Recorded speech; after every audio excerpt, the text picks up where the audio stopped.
What's up, y'all? Heather, Creepy, Nerds Rule the World, back for another week of entertainment picks as we open up June. All these projects are dropping between June 1st and June 6th. First week in June, we made it to June, Heather. The world's still falling apart, but we at least have entertainment to help bide our time until the hmm world ends. Yep, and happy Pride to everyone who celebrates. We don't need the federal government to tell us what we can and cannot celebrate. So guess what? Happy Pride, everyone. Let's go. Love that. Love that. Happy Pride, y'all. Um, What have you been, as we usually open with a show for this week of June 6th of Mhm. releases, June 1st to June 6th? Just to start that off, Heather, as we do for this week of entertainment picks, because I got some stuff Sure. I actually dove back into, if you will, hmm that I'll tell Um, you in a second. since I've been back from traveling, I was able to catch up on a lot of stuff that I'm sure some of which you will be talking about here. So a couple of screeners that came in was able to get through some stuff, but honestly, catching up because once again I have been traveling quite a bit. I'm catching up on anime. Windbreaker is still as phenomenal as ever. They introduced a trans character. They didn't necessarily introduce her; she had already been part of the story, but they fully gave her background in this season, and I'm really excited for it. It's just in time for Pride. Um, and it's actually one of the most beautiful one of her full backstory is one of the most beautiful episodes in anime history, personal opinion. It was really heartbreaking or heart-wrenching and just lovely. um and that's something that you don't get a lot. Usually you get like these devastating, especially for queer people, you get like this devastating background about how, all of these awful things. But she actually had a lovely story. I got to go to a concert. It's actually a big one for me. It's been a couple of years since I got to a concert with my husband. So there's that, but mostly just screeners and background stuff. Unfortunately, like many people who work within the government spaces, I'm back on the job hunt. So lots of nice, relaxing background stuff to keep me going while I'm applying for jobs, to be quite honest. So, what Yeah. about you? Yeah, my fingers are crossed for you. Nothing but love here, and then support as well. Um, but for me, I had on the tip of my head. You had me thinking about screens that I'll keep it to the when we talk about it with some of the picks and stuff like that. But Dove, that was like my weird dad segue into what where I was going to talk about. Dove into the water because I don't know why we decided to watch them, but Jaws. Uh hmm I rewatched the OG Jaws 1 to 4 with the family. They wanted to see it. My daughter wanted to see it, as well as Good. Deep Blue Sea. Oh my Uh, God. Great you movie. know, Great movie. and then we went also into like this weird uh dive into like how many shark related films have been out there. A She lot. finally got introduced to Sharknado. We didn't watch it, but she was like, there was a shark tornado weird Multiple. combination. There was a three-headed shark film that went to six-headed shark that we discovered. We went down the rabbit hole in regards to shark movies. Crazy. We didn't watch all those yet. It was like I said, it was just 1 through 4 Jaws and Deep Blue Sea. But she's somewhat slightly curious of that, and Uh, I think part of the reason why she got curious about it is her school mascot is sharks, mhm. and they play in between the school periods, when they ring to next class and to next class. In between the periods, they play the theme music from Jaws, which is awesome. If I was there, I'd love it. She I can't love that. stand it. I was like, Madison, that's like the best theme in film. And she's like, I It can't is. stand it. And I can understand if you're in school and you have to Yeah, you hear hear it that all in the between time. Yeah. throughout an entire school year, it can make you sick. But for me, it's brilliant. It's awesome. I don't know if you, I don't know if I've ever done it here, but like my sarcastic response to people who are like, I know more than you, I'm like, uh-huh, it's just like the theme song for Jaws. Uh-huh, uh-huh, uh-huh, uh-huh. I love that movie. Well, we've talked about Jaws here and the symbolism of sharks and how it actually became like how sharks became my favorite sea creatures, and it's all because of that film. So like Awesome. it's awesome. The So OG Jaws was cool to see, but then when you get into two, three, well, two was all right. I have to say, we 3D may is have to do a awesome. review, especially since I've Okay. rewatched them. I may need to get with you to like, because we don't have that on the channel, or a review of Jaws. But it was interesting to see them, and then how campy it got with the 3D effects with three. Jaws 3D, and then for With the Jaws 3 revenge, 3D. Yeah, where they just completely gets ludicrous because now they're stalking the family from the first. What is happening here? I But love it. I'll So take that goofy. over. Then, like I said, we went down the rabbit hole, and you're seeing two-headed shark, three-headed shark, six-headed shark franchise. Those were, and that's an actual franchise. And Hmm. then, obviously, we both know the popularity of Sharknado and how that became such a, huge pop cultural thing. But yeah, tuned into Jaws. That was kind of cool. And then also, I introduced, as of this recording last night, um, I had them watch The Flight of the Navigator, which was one of my faves as a kid, because I was always about Absolutely. aliens. And I don't know if you ever Hmm. did you see Flight of the Navigator back in the day? Absolutely. It was a great movie. It was. Yeah, It is a great movie. I watched that as a kid at uh shout out to the YMCA camp back when it was cool. I watched that as a kid at the YMCA camp during summer camp in the summer. I love that movie. I love that. And guess what? I don't know if you ever realized it then. I probably did at that time, but it made me smile because we have a new documentary about him.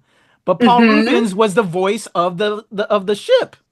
Absolutely he is. Yeah. Yes. I forgot. And I knew it back then, but it just made me smile watching it again. And then I was like, oh shit, that's Pee Wee. I love it. No wonder I loved it so much back. It's just beautiful, and respect and love because that Paul Rubens documentary is out there now as well. Um, but yeah. shout out. I apologize. I did not say that. I have watched the Paul Rubens documentary. We finished that yesterday. It's a 2 hour and a half episode, 2 hour and a half episode documentary Is it series. beautiful? Um, I didn't it watch is that yet. it is, and it also exposes some truth that needs to be said. It talks about him doing, his homosexuality, his career, how he got into how this goofy looking dude. He even admits that he's not like, he's not the stud, right? He's not. But how he got from like this art house actor to one of the largest names in Hollywood, but you would never know it. And it's and all of the things that followed him and all the darkness, and it actually ends on a very sad point. Not only his death, but why he both did and did not want to do it.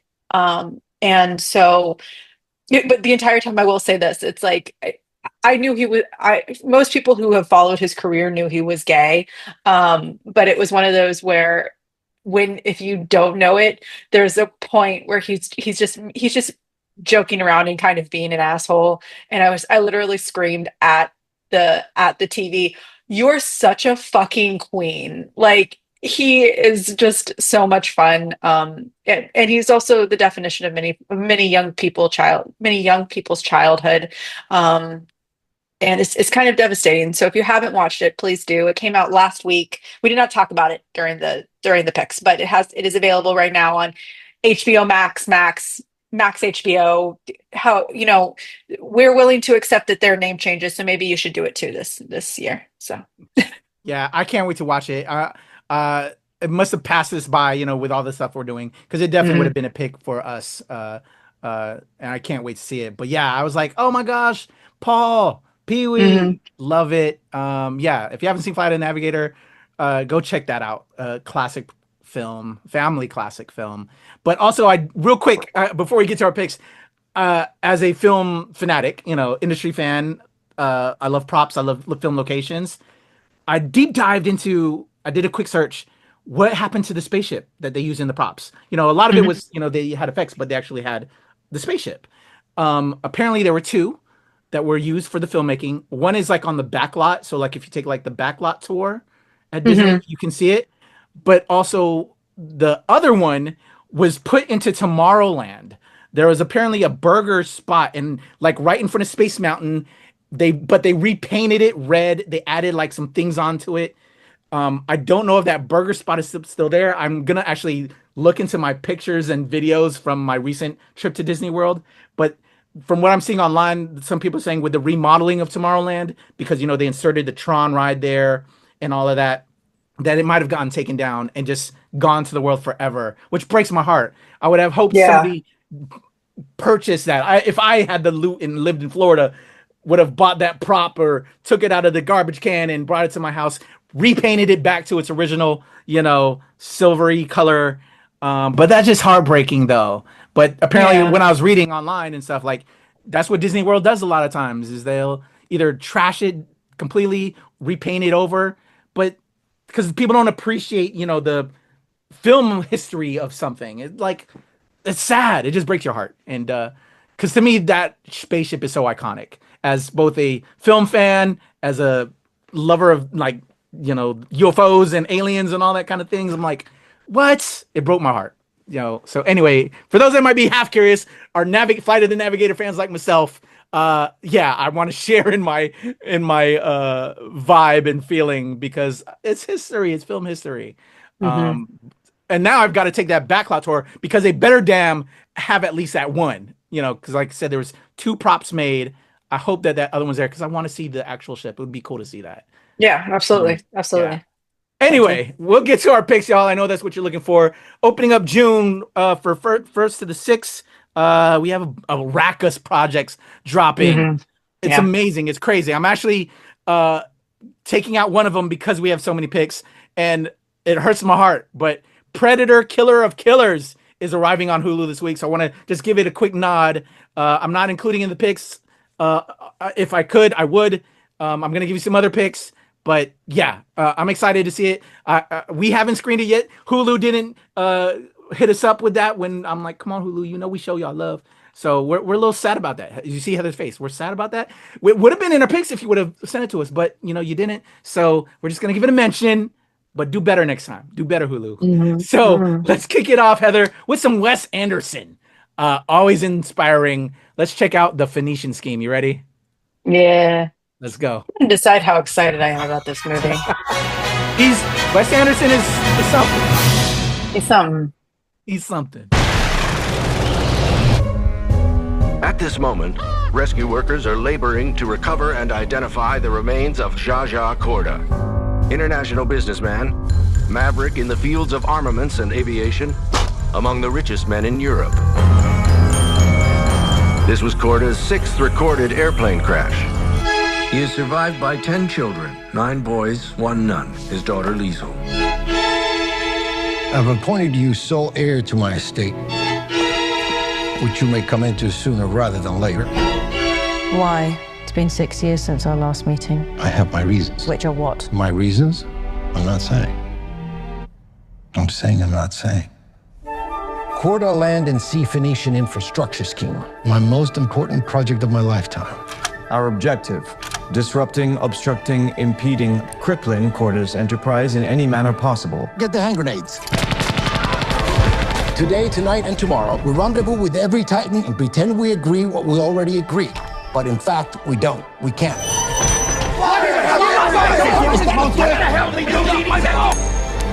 Call it. Heads.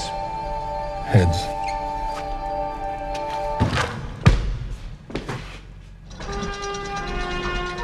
Is this supposed to be here? It was under the lunch trolley. Oh dear, who shot you? Tara's from out of town. Help yourself to a hand grenade. You're very kind. Could you imagine falling in love with a man like me, by the way, hypothetically? You're drunk on 3 beers. Why are you shooting my ceiling? This is a robbery on behalf of... I understand that. I'm asking about my ceiling. You idiots are destroying a magnificent nightclub. One thing you'll never know because you can't. The truth. I suppose I'm moved by this absurd performance.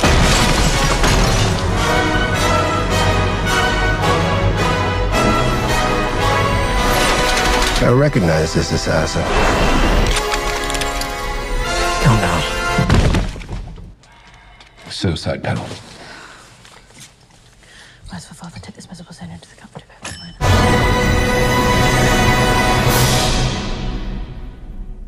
All right, dropping. And you saw right there, May 30th.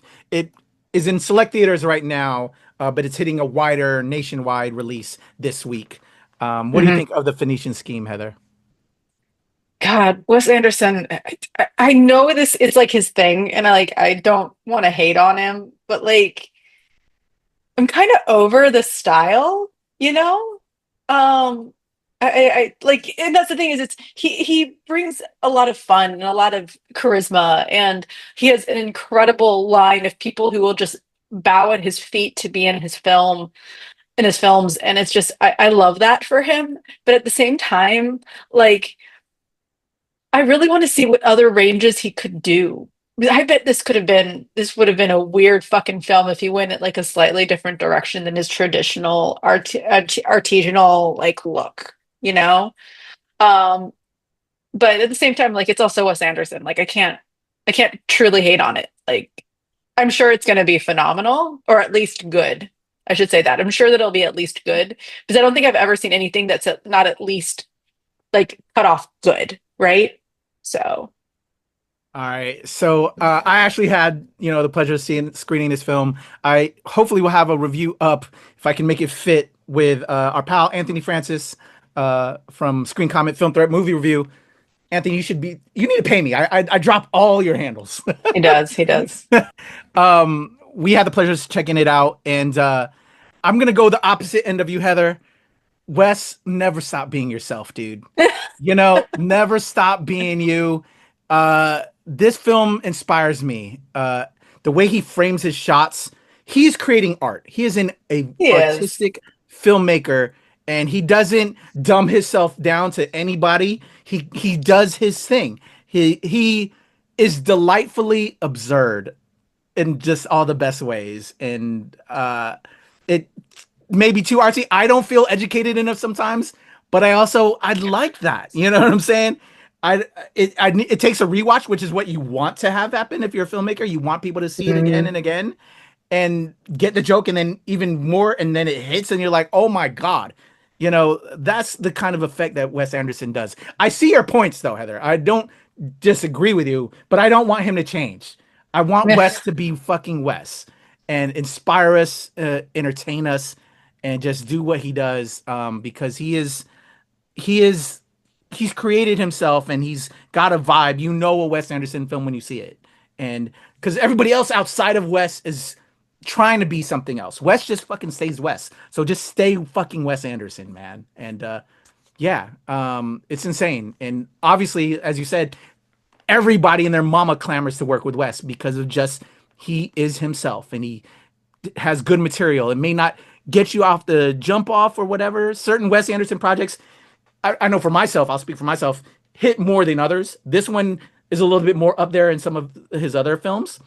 To be honest, for me, I enjoyed this one a little bit more than some of the other ones. And but check out that review. But I feel you, Heather. He's a strange cat, but he's an inspiring artistic cat, and you gotta love him for that, right? Well, yeah, and I don't want to. What I mean by that is, I want to see him expand, because I feel like he's done this thing a lot, and I have a feeling that we're only seeing like the underlying story. Like I bet Wes Anderson's talent could make one hell of a fucking crazy film. Like I'm not saying do the normal. We're talking about John. These are all crazy. These are all. But I bet this is just the baseline crazy. I bet he could get crazier. Like I really do. I think he could get past those yellows and those reds and give us something fucking nuts, man. Like I want to see how crazy he can get.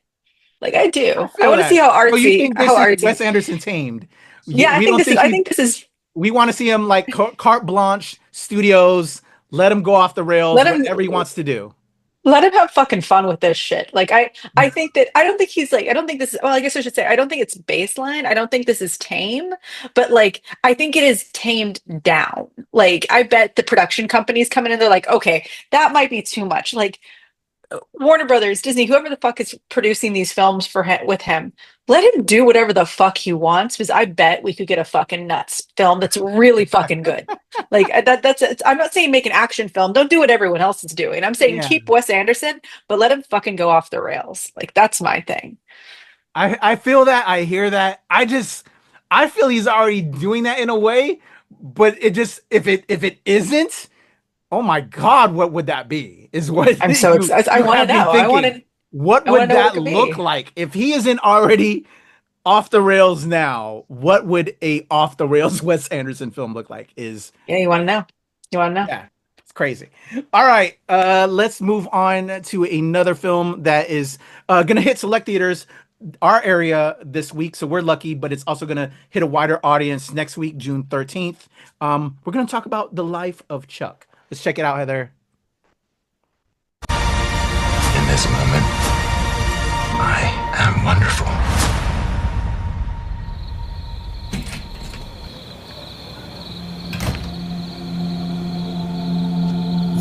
look up at the night sky,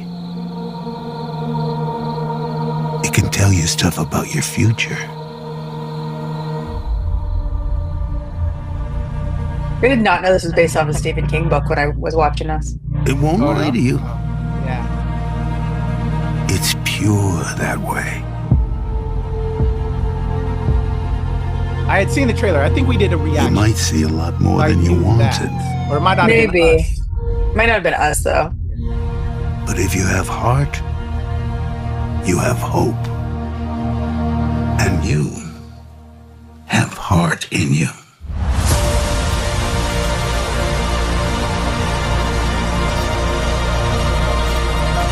The world, Chuck. Everything you've ever loved. Everything you see. Every year that you live, that world will get bigger and brighter. And more detailed and complex. You fill the whole thing. It'll be a universe.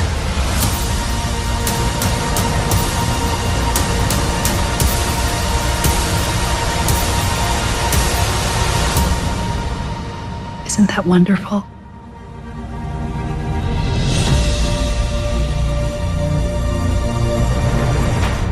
All right, dropping this week, The Life of Chuck. Before Heather and I give our thoughts, we actually both screened this film, so we will be having a review put together for this. But some quick thoughts without spoiling for the people, Heather. Sure. I think the best way to sum this up is in two parts. The first one is I got to watch this movie before KAYFABEYBABY because I am lucky enough to work from home right now. There is a benefit to that. So I got to watch this as I was She was doing ready work. to kill me, y'all. Yeah, I almost sent him a text message like, what the fuck movie did you send me? Because I went and I honestly, even if I do think, going back to it, I do think you and I were the ones who did the react to this, but like, I don't remember it. So I kind of went in blind to this, and I was the first story. This is an anthology film, but I'm not going to say anything else. It's an anthology film that goes backwards. And so the first film, or the first story, confused the fuck out of me, and I was so fucking confused. I almost sent him a text message like, what the fuck are you making me watch? And then the second part is, you will not know that is Mark Hamill. You will not know, you will not recognize him. If you go into this film blind, which you won't because we just did this shit, but you will not recognize that that's Mark Hamill. And you will remember that man is more than just a guy who lived in a galaxy far, far away. Like you will not recognize him at all. Those are my two thoughts. Awesome. So, yeah, I was like, when I started watching it, because we had just done the reaction, I didn't know too much. I don't know the story with Stephen King. Knew it from the reacts or whatever, right? I was like, okay, I'm curious. And I was like, what the fuck am I watching? I'm already depressed. He texted me that. He texted me that instead. Oh my God. Yeah. I hit her up. I'm like, what am I doing to myself? And it slowly changed. And again, we'll have our full review, but a stellar cast, as you see, and well shot. I have a lot of thoughts, but I'm going to save it for the review. And just keep it like that. But Life of Chuck, hitting select theaters this week, DC area to be exact for us, and then a wider release on June 13th. Moving on to the next film dropping this week, Heather. I got two more, because again, there's so much dropping this week. I can't put them all in here. But as I said earlier, I think now I know why I got into sharks, maybe. Because it's a dangerous animal, Heather. And I still need to watch this movie. And then also, again, my daughter is a shark at her school. That's her school mascot. I think that's kind of what led me into getting her to watch that other stuff. But Dangerous Animals from IFC and Shudder. Jai Courtney. I actually interviewed Jai along with director Sean Byrne and co-stars Hassie Harrison and Josh Houston. Check out those interviews. They'll be dropping this week on the channel. But Dangerous Animals hits exclusively in theaters from Shudder and IFC. I have more to say. Let's check out the trailer. And you haven't seen it. Oh my God, I can't believe it. No, you gave it to me and I still don't have it. All right. You need to watch it. I hope it's still working. All right. I know. Not I have to hit him up. All right, crew. There's still one thing we need to take care of. Promise you, close your eyes, take a big, deep inhale. And out. And in. And out. Welcome aboard.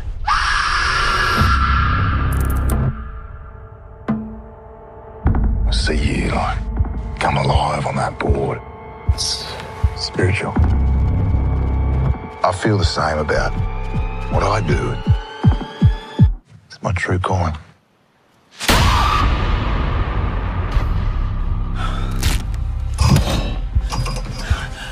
What is this? Where are we? We're on his boat. Whose boat? I don't think you want to know. You're a fighter. I love fighters. Makes for a better show. Right places, please. And action.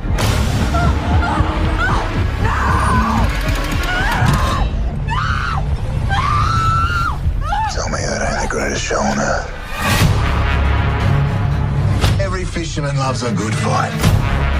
The thing the fish doesn't realize is that once that hook sets, no matter how hard she runs, Help! I need help. she's already in the boat.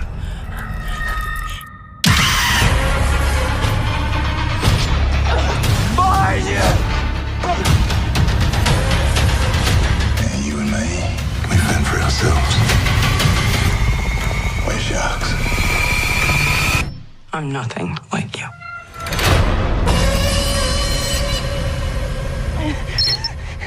Oh, come on, don't be like that. This is your time to shine.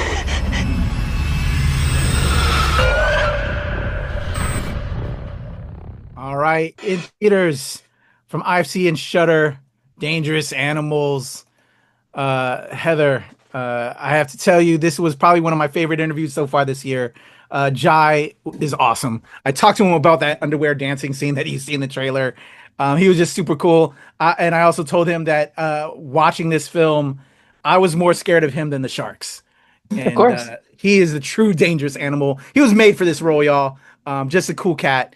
And yeah, if you've always wanted him to go all out, if you've been a fan of his, I've been a fan of his. He goes all out in this and he kills it. And Hassie and Josh were super cool. I'm now crushing on Hassie. She's just amazing. And Sean was super dope as well. Just a great batch of interviews. Check that out on the channel. But Dangerous Animals, it's a cool popcorn horror. I don't want to give anything else ride. That just was fun. I really enjoyed it. I'll probably, hopefully, have a review with Heather when she gets her eyes on it. What do you think about Dangerous Animals? I'm really excited for this. We talked a lot about my fascination and love with sharks. One of the things that I'm really appreciative of KAYFABEYBABY in this channel for, I actually have talked to many people who have worked on sharks. I got a shit ton of interviews last Shark Week. Some of my favorite interviews happened during Black History Month and during Shark Week with this channel, because National Geographic is just so cool and they work with so many amazing people. Definitely check out my interviews. I got to talk to a lot of people who got to play around with sharks. I love sharks. I love them to death. And I will say this: there's two ways that I'm going to die. One, it's basically getting kidnapped by a guy who's going to throw me in a bed of sharks, because he's going to be like, "You want to die by sharks?" And I'm going to be like, "Yes." Or two, I'm going to get into an unmarked van with some guy who's like, "Hey, you want to watch Paddington 2?" And I'm going to be like, "Yeah." I don't know who you are, but yeah, 100%. So those are two ways I'm going to die. But please go check out and learn about one of the interesting things about this is, I'm not surprised that the scariest thing in this film is the human, because man is so much worse than sharks. Sharks are just eating. They're just trying to survive. And I had some great documentaries last year where they were talking about the impacts of climate change and the amount of waste that we're just throwing into the ocean, and how that is impacting how sharks live and what they're eating, and how it's actually making them more dangerous to humans. But in reality, humans are the more dangerous animals. We are making them that way. So if you get a chance, please go back and take a look at some Shark Week interviews, because those were amazing. And I'm so lucky to have gotten to talk to those people. With that being said, I'm really excited for this film. Whenever I get like 15 minutes, I'm like, I need to go watch this. And then I get something to happen. And I'm really excited for this movie. Awesome. I hope you can check it out. I'm looking forward to your thoughts. And actually, you reminded me, Heather, because you might be doing this as well. And I totally don't know why this skipped my brain earlier because I was talking about Jaws. But coming up on Nat Geo is a documentary about the making of Jaws. We actually have the screener for that I'll also need to send over to you. But for everybody else, coming soon this week, this month. I don't know if it's this week or the following week, but we're getting a new documentary about Jaws and the making of the Jaws films. That you'll want to check out, and hopefully we'll have some interviews tied to that too that I'll probably pass over to Heather because my schedule is bonkers this month, so Heather will probably be stepping in on quite a bit of that, which I'm delighted because, again, like you said, Heather, you love the shark stuff, and I know you do, so I'm delighted that we can share in that and get the content out to y'all as well. But moving on, top pick this week, John Wick. We did a react actually earlier before this recording about John Wick. There's a great new documentary called Wick is Pain. Go check that out. But on the big screen, we're staying in the world of John Wick with Ballerina, saying Ana de Armas. And also, if you saw the trailer, how did Kino show up in there? Where does this fit with all of that? I don't know. Interesting minds want to know because I'm curious as well. So ready to check out Ballerina? He dead. Yeah. Exactly. Here we go. Oh. Where does this fit? Do you like cigars? I know a school where they teach dances. I could take you there if you'd like.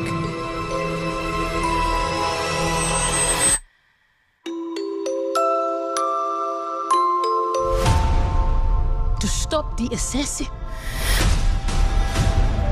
you must become the assassin. You will always be weaker. You will always be smaller. You want to win? Improvise. Adapt. Cheat. There you go. Welcome to the Continental. Oh. Is this his last movie? What a pleasure. You haven't seen this trailer yet? No, is that... Hold on. Yes, dropping this week, Heather. Well, no, it's... You have no idea what you just walked into. Is this Lance Reddick's last movie? Oh, you're talking about Lance. Yeah. I don't know. They did film this a bit ago. So.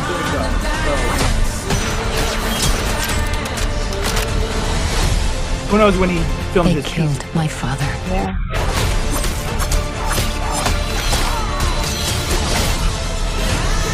This isn't done until they're dead.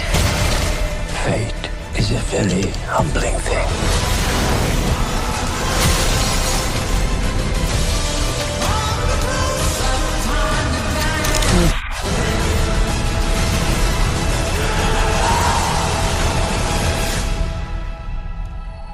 You're him. The one they call the Baba Yaga. Baba Yaga. How do I So this does take place before. You do.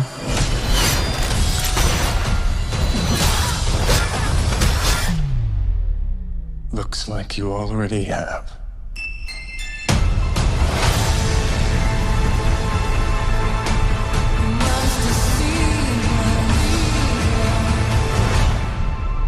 All right, there you go. Dropping this week, June 6th, Ballerina from the world of John Wick.